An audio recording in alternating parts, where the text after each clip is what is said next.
one of my favorite sort of secrets about the Red Pony. There wasn't really a morgue in Longmire. There was just this sort of unused storage closet at the hospital where they would stash a body every now and then. In practical reality, that was the kitchen of the Red Pony.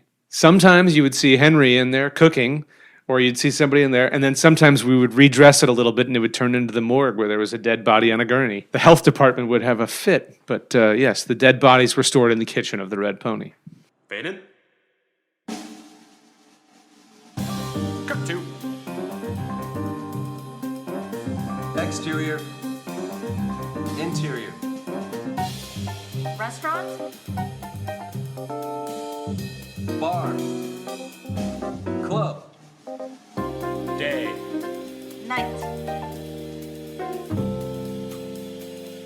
Action!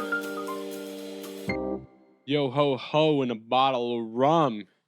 Welcome back to Restaurant Fiction, the podcast that reviews every single fictional restaurant, bar, and club in TV and film, as well as talk about the screenwriting process.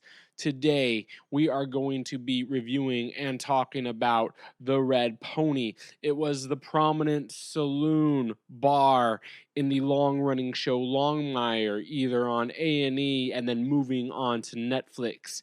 Today's guest is none other than Hunt Baldwin, the executive producer, the showrunner of Longmire. This is a very quick intro because the episode is just that goddamn good, so we're going to get right into it. Without any further ado, here is the review of The Red Pony, as well as our interview with Hunt. Guys, welcome to the Restaurant Fiction Podcast. Why are you listening today? Well, guess what? You're listening because we went down to Wyoming, to a county, and make sure I'm pronouncing this correct, Absaroka County. That is correct. It's correct to mispronounce the word Absaroka as Absaroka, which is the name of the fictional county that the show is set in. If you're not even familiar with Wyoming, guess what? It's pretty much Montana. Why did we go there? Well, we went because of this jukebox. This is almost like breaking news. We get to this bar and it's called the Red Pony Cafe, and the jukebox is broken. Not like broken, it doesn't play, but it just plays metal and rock. We like all music. It doesn't matter if it's EDM or if it's rock, or if it's metal.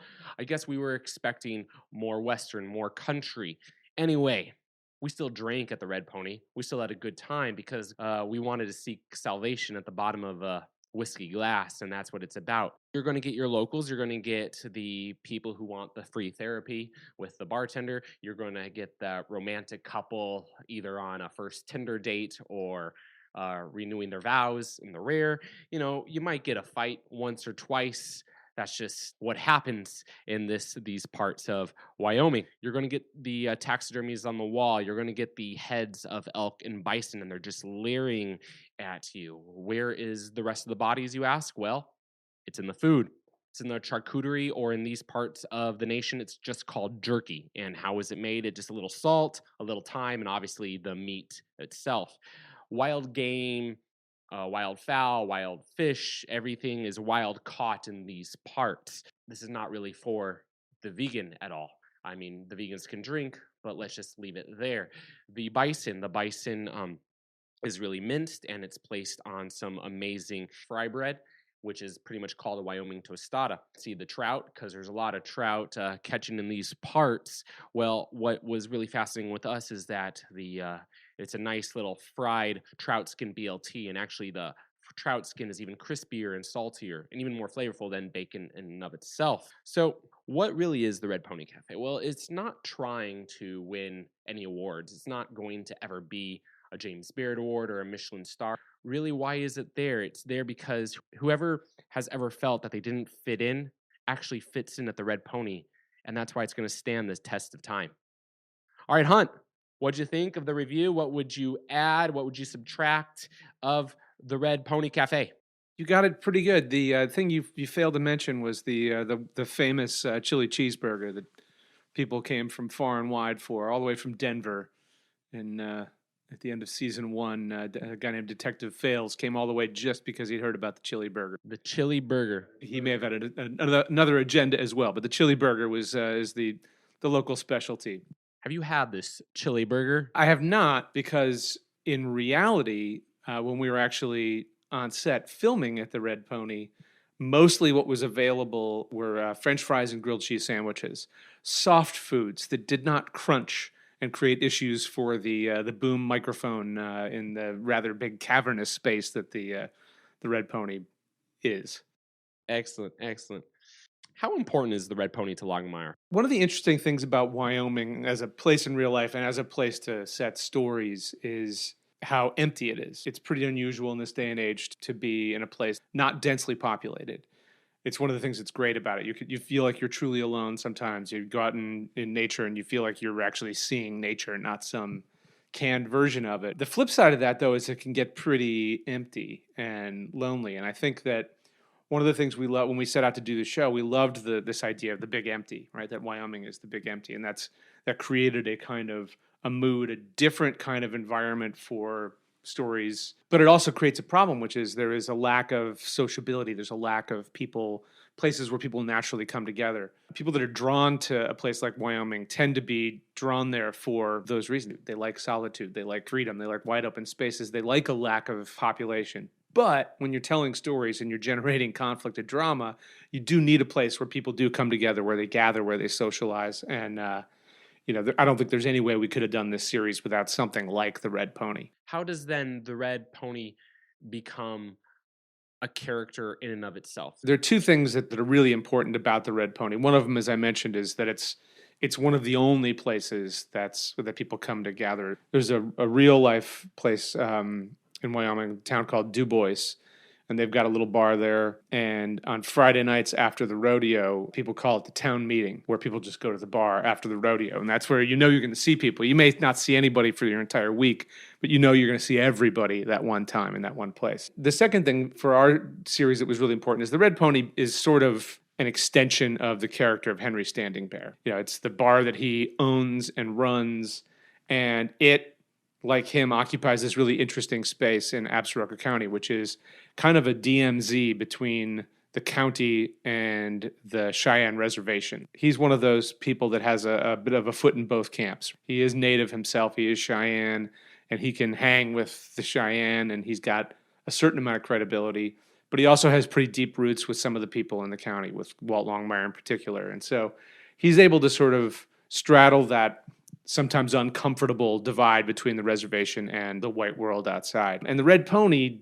geographically kind of sits near the res, but not on the res, and near the town, but not in the town. And it's kind of that interesting, like I say, DMZ, that netherworld between the two that he presides over, that he represents. It's where those two worlds come together, where sometimes they clash a little bit. But that's really the other reason why it's really fundamental to the show. What kind of mythology did your writers create of the Red Pony? Like, did it start as interior bar? The show is based on a series of novels written by a guy named Craig Johnson. And so he created it. When we read the novels originally, there were 2 or 3 places that were recurring, interesting, possible locations for this coming together of people. There was a little cafe called the Busy Bee, sort of a quaint breakfast all day kind of place.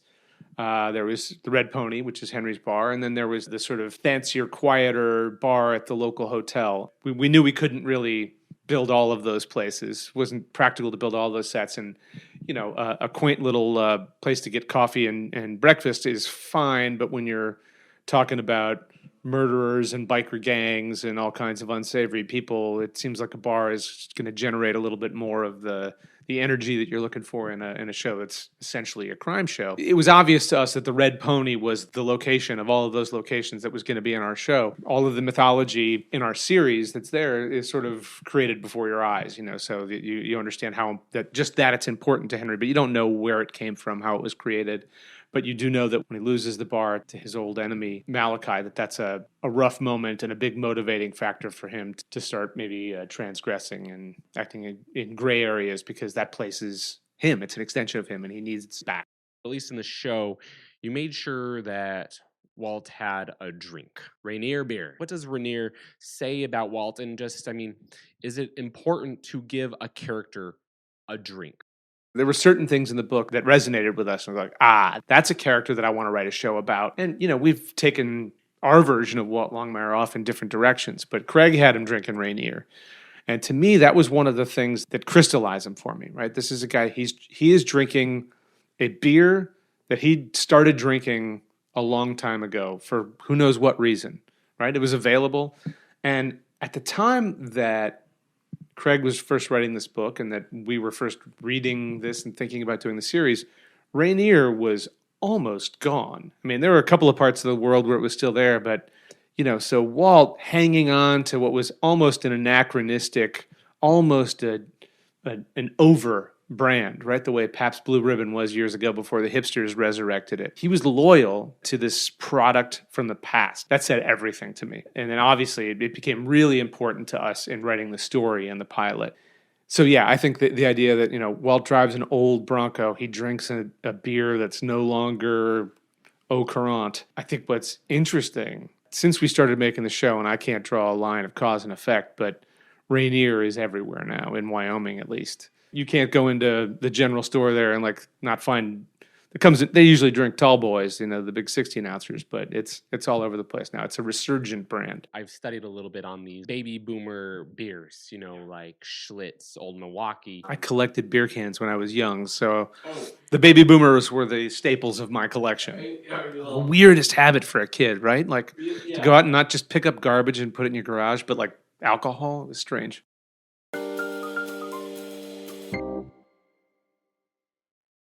Any bar tropes a writer should shy away from? Everyone knows the Naked Gun movies, but before the Naked Gun movies existed, there was it was 6 episodes on ABC called Police Squad. Mm-hmm. Leslie Nielsen is the cop, and that Zucker Brothers, great humor. And they had a character that they would go see, and I think they saw him in the movies too, the shoeshine guy, Johnny. And once every episode, Leslie Nielsen would sit down in the shoeshine chair and go, "Johnny, what's the word on the street?" And then Johnny would tell him everything that he needed to know. He was the repository of all knowledge. And it was so funny on the show, but it's the kind of thing that people do a lot. You go to the bar to get the word on the street because that's where the word on the street gets. I think that's a little lazy. And like I said, we fell prey to it ourselves a couple of times. It's hard not to, but that's one thing you want to try to avoid. How many scripts in the past and present have had a bar that you've written in them? And I think everything else I've done has been sort of taking place in a city where bar becomes kind of a generic concept as opposed to an important place. I think being in a small town, a bar changes character instantly. It becomes one of your only choices, or if not your only choice. And so it takes on the character of the place in a much different way, I think, than if you're writing a series set in Chicago like Trust Me was, or Los Angeles where The Closer was. There are plenty of bars. You can go to a bar where no one knows you. You can go to one where everybody knows your name, but you can choose any number of them. In a small town, if you want to drink, you're going to the bar where everybody knows you for better or worse. It's interesting because, say, in The Closer, and I'm using The Closer as, say, just a procedural and generality here. Usually the bar, what I have found, is more of the reward. Props to James Duff, who created The Closer. That was not a thing on The Closer. They didn't all get together at the end of the day and talk about their case at the local bar. All the bars that we saw on The Closer were places that you would move through in the course of an investigation, right? Somebody stopped here, there's somebody you want to talk to there. That is definitely a tried and true TV trope for police, firemen, and lawyers at the end of their hard day to get together at that bar and, hey, no hard feelings, whatever conflict we just had through the day. Let's all reset and just talk about how great it is that we're all great. If you're snacking on anything but Tasty Cake, you're making a huge mistake. A fistful of chocolate-covered raisins? Miss Cake. A spoonful of peanut butter? Bigger miss cake. Or the worst miss cake of all, your kid's Halloween candy, and it's April. If it's not Tasty Cake, it's a miss cake, because nothing satisfies like a perfectly sweet butterscotch crimpet or rich and creamy chocolate peanut butter candy cake. Tasty Cake, accept no substitutes. You mentioned the change of the dynamic of the TV watching culture. Longmire went from A&E to Netflix. Now, did the tone of Longmire change, and how did it change? I think the big change from going from A&E to Netflix, and it was happening already a little bit at A&E, where we were evolving the show from a closed-ended procedural show into a longer-term serialized show. A&E recognized that TV was changing that way, and they were encouraging a little bit of that. By the time we were on Netflix, I think it was more like, sure, you can do a closed-ended mystery, but hopefully half of that show is going to be about Walt and Vic's relationship, or Katie wanting to go work for Jacob Nighthorse, or what's Jacob Nighthorse up to, what's Barlow Connolly up to, like that. Those things that are happening over the entire run of a season or multiple seasons were more interesting to them. And so they really encouraged us to dig into our characters more than the guest characters that we were bringing in and the mystery of the week. And that, I think, changes the tone of your show. The other thing that happened is a really simple, practical one, which is we actually filmed the show the same way. We performed the show the same way. We wrote the show the same way.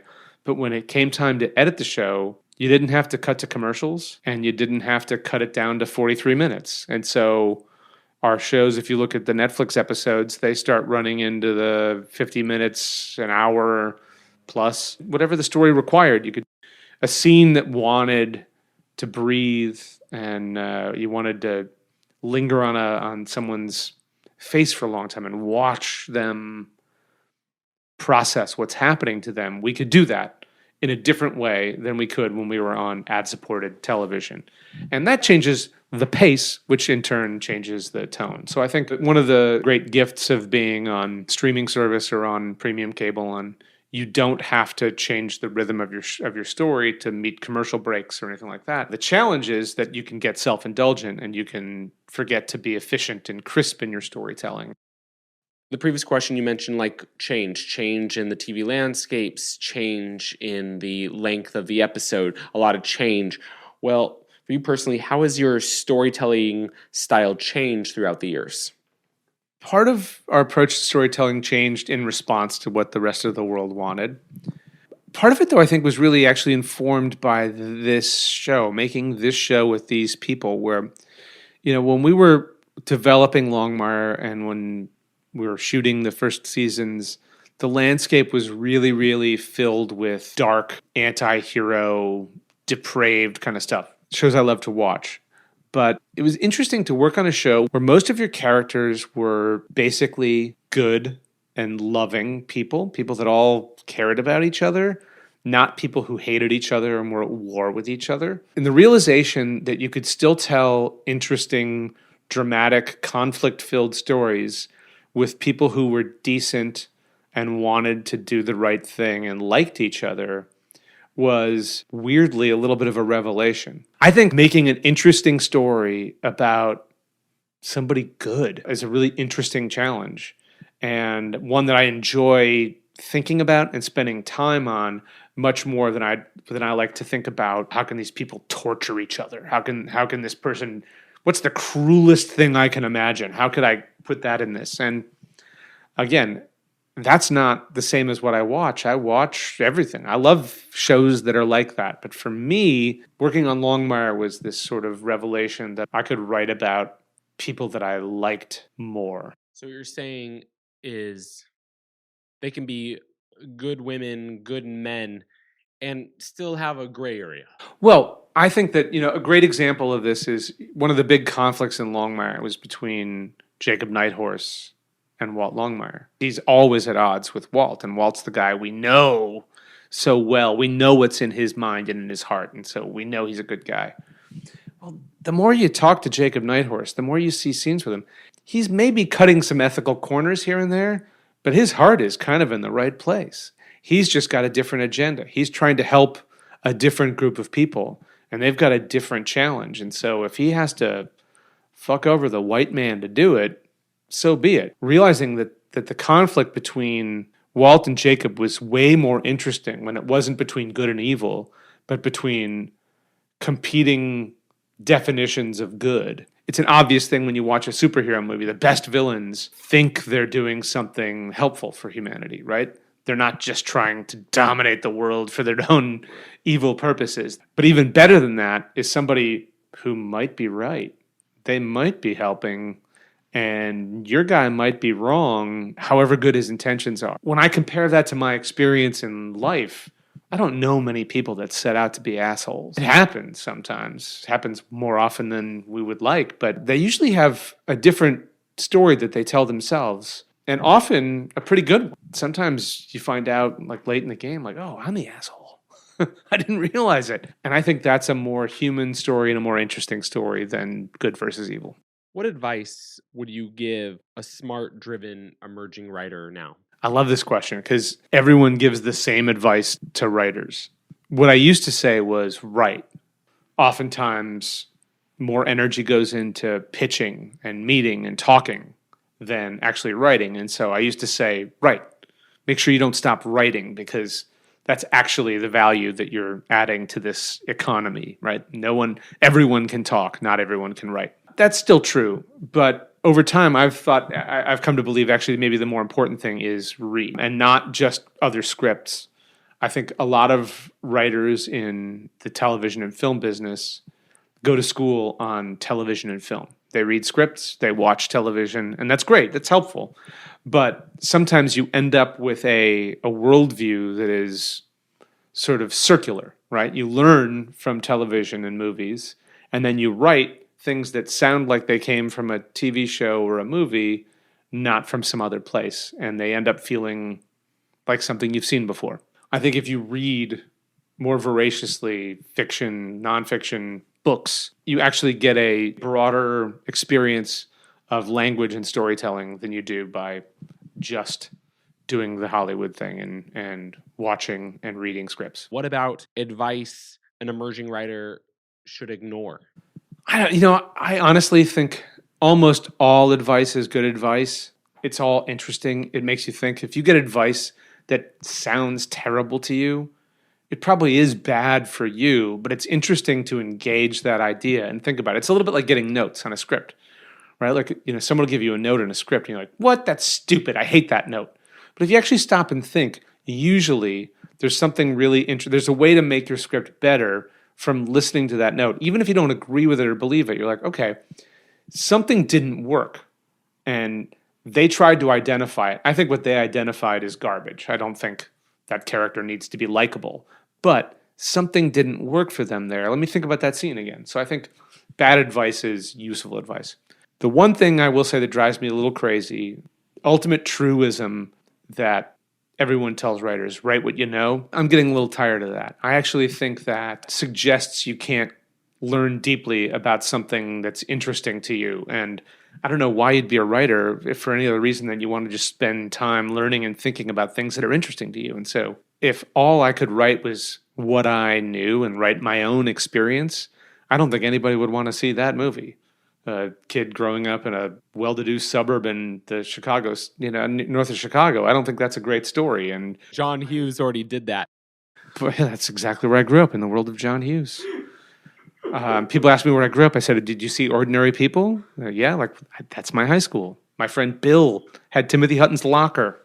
Write what you're interested in. And if you're going to write about England in the 19th century, find a personal connection to it. Find something that you identify with that character, or create a character who might represent your point of view in it, but don't be afraid of writing something that is not your experience. Just find your human connection to whatever that is. And that's the write what you know part. What is the hunt, eating, and drinking tour in Wyoming? The best piece of beef that I have eaten in the last 5 years, I ate in Wyoming at a restaurant in Jackson called Trio. High-end, fine dining Jackson Hole without being too hoity-toity. And the waiter told me how they made it. I didn't ask. He offered. I frankly would rather have been in a conversation with my friends. The other place, a place called Street Food. It's attached to the Stagecoach Bar and Grill in Wilson, Wyoming. And of all things, they do a fantastic bibimbap. The Knotty Pine in DuBois, Wyoming. It's a good place to drink. That's where I saw a bull rider named Smith Baggett get in a fight with a roughneck just back from the oil fields. And then within 10 minutes, they had their arms around each other and were best friends after beating the crap out of each other on the sidewalk out in front. What are you eating and drinking at Red Pony? If I'm going to the Red Pony, I'm doing what Shane Muldoon did in episode 5 of season 5, I think. I think that's when it was. And he went fishing on a local stream, caught himself a decent-sized rainbow trout, and he brought it in for Henry Standing Bear to prepare for him, which Henry did willingly and lovingly in the kitchen of the Red Pony. Have him make me a nice trout, a little trout almondine from Henry Standing Bear. Guys, it doesn't get better than wild caught trout. And just remember to fry that trout skin up after you do it. Well, Hunt, this has been awesome. I hope you enjoyed yourself. Thank you very much for coming. Had a blast. Thanks, man. Hunt, that was awesome. That was outstanding. Thank you so much for being a guest. Anyway, guys, if you want to watch any of Hunt's work, well, check out Longmire. Every single season is streaming now on Netflix. Also, just IMDb him. Pick an episode of The Closer that he wrote. Pick an episode of Trust Me. Go down his IMDb profile because all of his work is there. So that's how you find out more about him. And obviously, you can scroll through all of our episodes on iTunes. Pick whatever your favorite is. You can watch them back to back to back, or every month, every week, whatever suits your fancy. Also, you can go to restaurantfiction.com. My name is Monis Rose, and as always, keep it real, keep it fresh, and keep it on the flip side. Cut to. Exterior. Interior. Restaurant? Bar.